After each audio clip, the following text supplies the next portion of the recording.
If you want to grow your hair, keep watching. If you don't want to grow your hair, keep scrolling. One of my biggest tips for growing your hair is taking care of the hair you already have. Because good news, your hair is growing. Bad news, it can be breaking off just as fast. And one of the biggest enemies of length retention is dry, brittle hair. Ever detangle your hair and hear snap, crackle, pop? Yeah. We don't want that. That is why deep conditioning has stayed in my routine. It gives my hair that extra hydration and conditioning that helps keep it manageable and reduce breakage. I personally deep condition once a week. I'll throw it in my hair and let it sit while I'm doing something else. However, with protein treatments, I make sure to follow the directions because more is not always better. So let's get into the 3 deep conditioners that never leave my rotation. First, we have the DoGrow Mega Thick Intense Repair Rebuilding Thickening Treatment. Now this one I use with caution, because I started using this along with other products and genuinely felt like my hair was getting thicker. Contains ingredients marked as botanical thickeners. While I cannot tell you if it's increasing the actual density of my hair, I can tell you my strands felt fuller. And honestly, eventually I said, okay girl, that's enough. So now I might reach for this every few months when I want that feeling of my hair being fuller. If you're concerned about actual thinning or hair loss though, that's where we leave TikTok University and we head to a doctor. Next we have the Olive Oil Cholesterol Conditioner. Listen, if your hair is dry,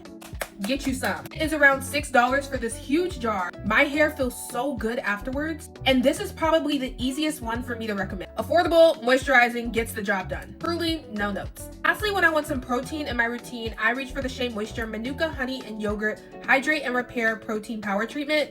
What a name. Because while I love moisture, I like to pay attention to how my hair actually feels. If my hair starts to feel overly soft or like it needs some more strength, that is when I will reach for a protein containing treatment. For me, it's really about finding that balance between keeping my hair conditioned and maintaining strength so I'm not constantly fighting breakage. Now, do other conditioners sneak into the rotation? Absolutely. I'll know I love trying something new. But when somebody asks me what I consistently come back to, these 3 stay in the group chat. But if you want my deep conditioning routine next, just say the word.